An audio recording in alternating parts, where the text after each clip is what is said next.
This is Carolina Business Review. Major support provided by the South Carolina ports, the state's most significant strategic asset, positively influencing economic development, job growth, the environment, and our communities. Colonial Life, providing benefits to employees to help them protect their families, their finances, and their futures.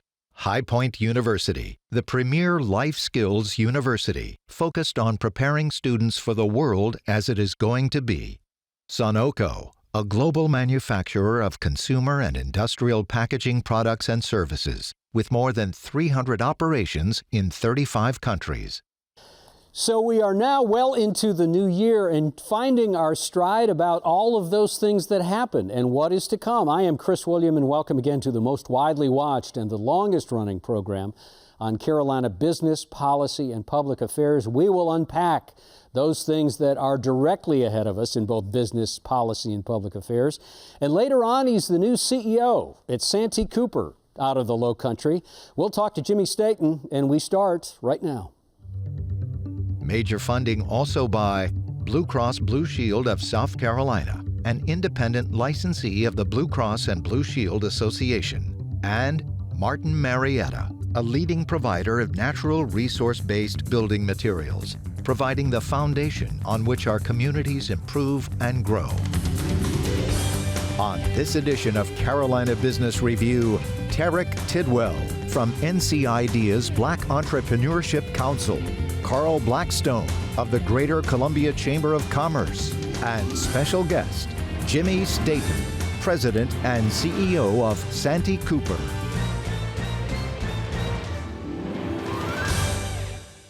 Hello and welcome again to our program. Gentlemen, thank you for being here. Glad to be here. Thank you. Glad to be back. Yes, glad to be back. Thanks, Terik. So we start with jobs. That seems to be a theme that's going to rise up here in 2023. We've heard more about that last week. We had a jobs report that showed growth in jobs, but a slowing in wage growth. Terik, are we going to have a jobs recession, or are we going to slide through this, whatever this recession looks like, without having a slowdown in jobs? Well, I mean, Chris, what we've seen is like last week we had these different kinds of job reports. We have layoffs, but also we're seeing job growth, but you're seeing wages going low. So the question is, what indicators do we trust to understand the recession? Right. And then what indicators do we use to measure getting out of the recession? So I think we may see a little bit of a different kind of recession. I don't think it's going to be a deep one as it relates to jobs overall. And then maybe also seeing in terms of what kind of new jobs are being created. Because we talk about this level of dynamic capitalism, dynamic economic development, what kind of new jobs will be created in 2023 that weren't there in 2022? Yeah. I totally agree. I mean, I think we're going to be waiting to see. Now we've seen this first jobs report for the new year. Now we're all right, what's the second one going to look like? Mm-hmm. And I think we're going to have, Fed will continue to raise some rates, maybe not as dramatic as they have been in 2022, but I do think for at least the first quarter they're going to continue to raise rates with their hope of slowing it down even more. Why do you think there is, either one of you gentlemen, why do you think there is such a big question mark around jobs? And I don't mean, the typical what you all would sit over there and say, well, we don't have enough talent for all the jobs that are available.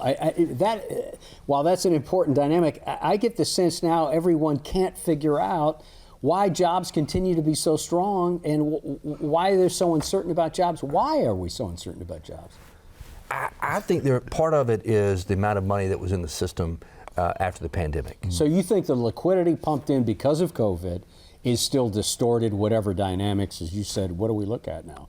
Yeah, I do. I'm looking in terms of we've seen so much money being pumped into the economy in 2021, 2022, and then we start seeing a little bit of a level setting. Now we're going through this market correction and say, well, we're trying to see exactly what is the new market for 2023 as it relates to jobs and employment. Mm-hmm. But also during that same time, we're also seeing new business starts. So we may see a different kind of new jobs. That's right. We're seeing such a high propensity of businesses starting in 2022 that we've been seeing in 2019, and particularly with minority entrepreneurial businesses being developed during the same period. Are you saying you're actually seeing that starting to unfold in 2023? Oh, yes. Greater than 2022? Oh, yeah. I think there's so much during the pandemic, folks started pivoting, I would say, to an extent. Yeah, there's a word that we haven't heard in about a minute. To look at it and say, well, listen, this is an opportunity to really seize a little bit of a market equilibrium opportunity. So there's folks creating new companies, creating new jobs to really kind of like make some kind of stability there. Yeah.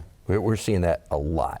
And so what's interesting is the type of job losses, mainly in the tech sector, but we're seeing them pop up other places, job creation in other places. I think it's just going to be an interesting reset year of trying to figure out what the new norm looks like. How much do you think public policy is going to drive whatever goes on here? And I don't mean central bank or Fed raising or whatever they're going to do with interest rates. But so the South Carolina General Assembly is now back in session. Right. North Carolina is not far away. Mm-hmm. How much of that is going to drive policy? I think that what's driving the economy now are the policies out of D.C. and funding some new markets and really trying to. We're seeing the growth in the EV marketplace in South Carolina, unbelievable growth. A lot of that is because the U.S. is investing in alternative fuels. And so what the local policies will probably not have a huge impact on future job growth in South Carolina, I don't believe. And just to double down on that, which is out of D.C., we see the bipartisan infrastructure bill, which is now we're starting to see that start to play out into different areas. You mean play out as if being deployed in actual dollars now? Dollars are being deployed, workforce development programs are being deployed, they're being linked to new infrastructure projects. And then on top of that right now, which is the Inflation Reduction Act, we're starting to see that become the fester up to support more clean energy, carbon emissions. So as these things start to kind of unravel, there's going to create a whole new kind of market opportunity. I would agree, and especially on the tech side and the community college side of things, where we've got this infrastructure money, and we don't have the labor to really deploy all the money. Well, and so we're about to retrain folks. So the money. So I will say this: money coming. Policies from the state and dollars that are funded by the state for training and retraining will be very impactful. So it's going to be manifest in the technical college and the community college system. Is that what you're saying? I do think so. And it's going to show up actually deployed into the system and go out from there. I think with the challenges, the workforce challenges we're seeing right now across both of our states, especially, let's talk about road construction. There are not enough workers to be able to complete the work. So we've got to train young workers to take those jobs. So I do think that we're going to have to really put an emphasis on training and retraining in order to accomplish what those goals are meant to happen. And just to double down on that, which is we talk about broadband infrastructure. Exactly. We talk about fiber optics. We're talking about these are new jobs that need to be created or being developed for workforce to be able to embed that broadband infrastructure into different kind of communities, particularly rural communities. So there's a little bit of, we're investing in the long term. So I think some of this is kind of like a leapfrog into 2027. We'll be saying these things were catalysts for seeing so much economic boom in North and South Carolina. Are you, because you just said, Terik, you said you were concerned, and this is my paraphrase, I apologize if I'm not right about this. You were concerned, it sounded like you were concerned about the liquidity that's still in the system, that still, my term was distorting the system. This infrastructure bill, the Inflation Protection Act, these are still monies. This is institutional funds. This creates more of the same, doesn't it? Yeah, it does. We're talking about short-term versus long-term. That's why I'm a little bit short-term pessimistic, long-term optimistic. Okay. And I think there's a little bit, which is there is going to be some dynamic situations that happen in 2023 that are maybe a little bit more pessimistic. But the long-term view is going to be, we're seeing the ability to connect communities, to connect new economies, to improve our infrastructure for transportation. We're one of the biggest regions for exporting. So, I mean, we need to enhance the fabric for our region as a whole. We talk about enhancing minority and black entrepreneurship in both states. I mean, North Carolina has one of the highest density of black entrepreneurs in the Fayetteville area. So in about a minute, Carl, is education going to be a priority in South Carolina this year? I think so. We've seen tremendous amount of teachers leaving the business, and so they've got to address teacher pay, some other things dealing with the administration of education in South Carolina. We have a new superintendent of education statewide, Ellen Weaver. So I think she'll have to work with the General Assembly and figure out some priorities for her. But I do think there'll be a top priority. Is there going to be a honeymoon between Superintendent Weaver and the General Assembly? They knew Molly Spearman for sure. Oh, Molly had been a member of the General Assembly, so everybody knew her really, really well. There will be a little bit of a honeymoon period for Ellen. At some point, though, the House will go along with a lot of what she wants because of the supermajority there. Yeah. The Senate will be a deciding factor. Okay. All right. Thank you. Guys, stay with us. Yeah. Joining us now from his office at the headquarters of Santee Cooper is the President and Chief Executive Officer of Santee Cooper. We welcome to the program and to the dialogue Jimmy Staton. Mr. President, nice to see you, and thank you for joining us. Thanks, Chris. An easy question, maybe not internally in the utility industry these days, but an easy question would be the rolling blackouts that happened in many places, sir, on and around Christmas Eve. From an insider's view, was that a perfect storm? How did that unfold, and why did that happen? Well, we've seen a confluence of events, and some of the things you all have been talking about already today is what I think is an incredible amount of economic growth in the Carolinas. For myself, I moved here because we wanted to be here, because of the opportunities that we've seen. And so you've seen a lot of growth in the Carolinas and throughout the Southeast.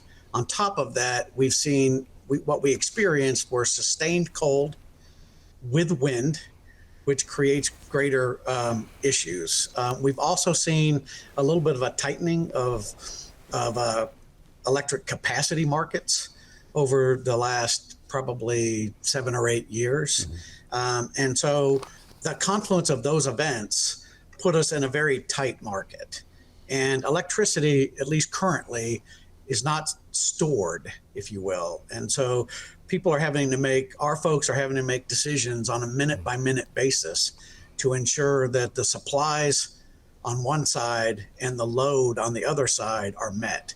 And when that doesn't happen, when there's when there's not enough supply for the load, then difficult choices are made to reduce load.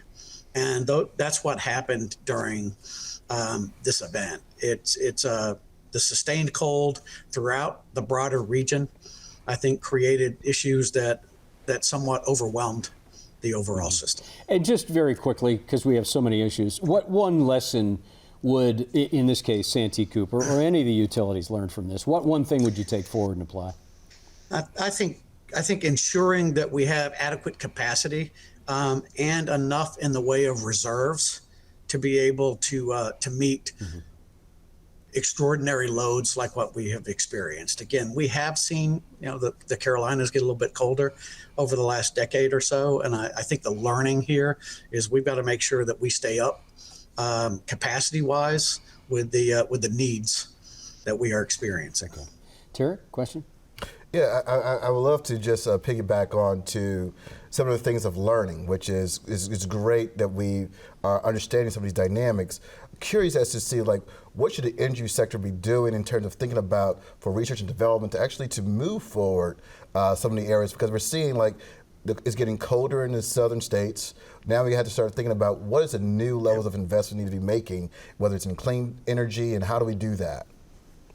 I think, it's a great question, Terik, and I think as a group, we need to continue to work together, diversifying the fuel mix across the broader region. Certainly here at Santee Cooper, we are very focused on how do we diversify the fuel mix that we have so that we are not just reliant on coal and natural gas. And by the way, natural gas supplies were a little bit constrained during this time frame. So we need to move to more renewable energies. I think we need to make some investments in the transmission systems so that we can more easily communicate between various areas so that we can bring more energy in from sources other than those located directly in our backyard. So I think that's going to be important for us to get the capacity that we need to diversify our fuel mix and then to increase the capabilities of our transmission systems. Carl? Hey, good to see you. We're glad to have you in South Carolina. From your experience in other states and all, South Carolina obviously has not got the perfect infrastructure in place across the state, but it's not as bad as some other states that we hear about all the time, Texas, et cetera. How do you rank our network? How do you think that, what would you like the General Assembly to see? How would you like them to invest in the infrastructure in South Carolina? Again, that's a great question, Carl. I appreciate it. I would rank South Carolina very high. I think after the Texas event that happened, I know that the Office of Regulatory Staff looked at all of the utilities in the state to see how prepared we were. And I think across the lion's share of South Carolina and into North Carolina, we fared fairly well. But again, from an infrastructure perspective, I think we need to be focused on coordinating amongst the utilities. I think that's going to be increasingly important. We need to be encouraged and to make the appropriate investments in transmission infrastructure and in generation infrastructure, and to do it collaboratively as we can. The last thing I would say is the cooperative network here in South Carolina in particular is instrumental in ensuring that we can meet all of the needs throughout the state. And so continuing to press for greater collaboration with all of the stakeholders, I think is going to will help us be able to plan better jointly for our future. President Staton, it was just a short handful of years ago that the long-term viability of what Santee Cooper might be going forward, and not just for the Low Country, but as an asset for the state of South Carolina, was in question. The governor clearly wanted to sell it. They talked about it within the General Assembly, but it seems to be, and I don't want to put words in your mouth, but there seems to be a sense now that there is a long-term vision squarely in place for this to continue as Santee Cooper, as an energy provider. Is that an accurate term? And what is the long term for you? I think it is an accurate term. I think in large part the angst around Santee Cooper has waned. I think the legislature and the governor have recognized that Santee Cooper is a valuable asset for the state. The legislature did impose some new regulatory requirements on Santee Cooper to continue to increase the level of transparency. And again, I think the team now at Santee Cooper is very, very transparent. But so for instance, you will see Santee Cooper be much more transparent and open in our processes. For instance, we're undertaking an integrated resource plan right now. And that is a public process where we are soliciting input from all stakeholders. That's not something that was required of Santee Cooper in the past, but it is now. And for me, I think that's a great move for the state and for Santee Cooper, increasing that transparency. This is what I'm used to. I've mainly been with publicly owned companies, and so I think this is a good positive move for us at Santee Cooper. Okay. But as I mentioned earlier, our focus is on diversifying our fuel mix. I do think expanding that transmission system and creating what I think of as energy liquidity in the state will help us drive down overall electric prices. We are building for growth because there is tremendous growth throughout the Carolinas. You mentioned Terik earlier. We are leveraging the infrastructure that we have here at Santee Cooper because we do have resources in essentially every county in the state. We are leveraging those to create middle mile opportunities for broadband so that we can help provide the broadband necessary to help our rural communities continue to thrive. Santee Cooper is not just an energy provider, we're also a water provider to 200,000 South Carolinians. So we are going to continue to focus on ensuring we're making the right investments there to provide clean water.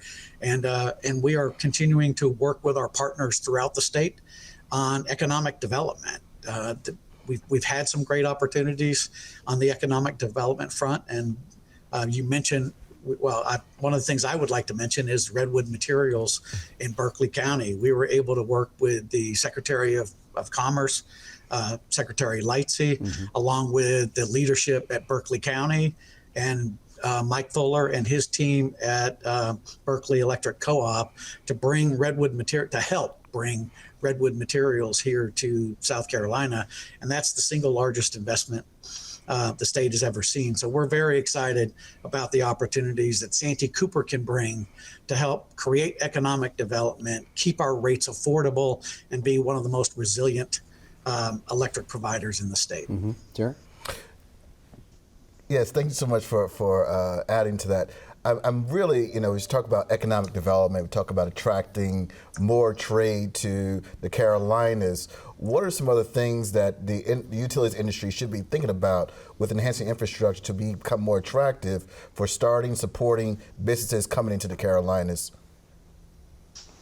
First of all, what businesses are generally looking for when they come into the Carolinas is they want affordable electric pricing, they want reliable electricity, and they need access to water. And so Santee Cooper, what we can do in that environment is to ensure that we are providing those at the types of prices and reliability that customers expect. But I think we also are going to have to continue to demonstrate that we are bringing more renewables to the table. The new businesses that are coming in have expectations that we will have a greater renewable mix as we move forward. And so for folks like us at Santee Cooper, we are very focused. Earlier, I guess late last year, we went out to seek about 425 megawatts of solar. And we are in the process at various times of bringing that onto the system. We are also working collaboratively with our cooperative partners to go out for another 1,000 megawatts of renewable resources that we can attach to our system. So I think being flexible, continuing to be reliable, providing affordable energy, and bringing a diverse mix of assets to the table, I think will continue to help us attract business throughout the state. And Carl, we have about 2 minutes left. Yeah, just following up on that, I mean, it's the amount of growth we've seen is just unbelievable. And I don't think anybody 3 years ago would have projected this type of economic development growth enhancement across the state. Long term, I know y'all have got another gas plant on the horizon and looking at building that out. Is there a panic button? Have you and your board talked about if the growth continues at this clip, do you have to start fast forwarding your plans for the gas? And we have about a minute and a half, sir. We do need to move more quickly. We need, we've talked as an industry about the fact, not so much on a state basis, but beyond that, accelerating the permitting process would be important so that we could move more quickly to permit and put plants in place. We are working, particularly in partnership with another utility in the state, on a new natural gas plant. That natural gas plant is going to give us a great deal of flexibility to incorporate renewables, but also to meet some of the growth needs that we are anticipating here in the States. But right now, I think we are doing jointly throughout the states. We're working together to ensure that we have the capacity to meet the growth needs of the state. So I feel like we have a good plan in place. To the extent we can accelerate any of the opportunities to permit, construct, all of those will be beneficial to us. President Staton, thank you for taking time to be on the program. We'd like to invite you back because we didn't get a chance to unpack the economic development equation and how not just key Santee Cooper has been in that, but how you keep up. You're the dog that caught the car, and we all are now, and we have to undo that. But, sir, thank you, and please come back. We hope we can get you back. Would love to do it. Enjoyed this today. Thank you, Jimmy. Nice to see you. Carl, always nice to see you. Thanks for making the trip. And Terik, I know you're close to the studio, but we still like having you on the program. Thanks, Terik. Thanks for having me. Happy New Year. I don't think it's too late to say that. Thank you all for joining us. Before we leave, the name Tyler Glenn, that may mean not a lot to you, but within the production crew here, he means something to us. He was a guy that passed away within the last 2 weeks, and a bit unexpectedly. He had been suffering with a chronic illness that eventually took his life. But Tyler was one of the guys that you never think about being warm and fuzzy or particularly a hugger, but he was an exceptional production executive and a good friend to this program, and a very good TV guy. And we were honored to work with him. So we'd like to tell his family that we certainly miss him, and we were glad to have him as part of this crew. And we'd like to thank everyone that supported us on the program along with Tyler. So thank you for watching this program. We hope you have a healthy and prosperous new year. And next week we got another program, so we'd like you to come back and be part of that dialogue as well. Until then, I'm Chris William, and we hope your weekend and your new year are good. Good night. Gratefully acknowledging support by Martin Marietta, Blue Cross Blue Shield of South Carolina, Sunoco, High Point University, Colonial Life, the South Carolina Ports Authority, and by viewers like you. Thank you. For more information, visit carolinabusinessreview.org.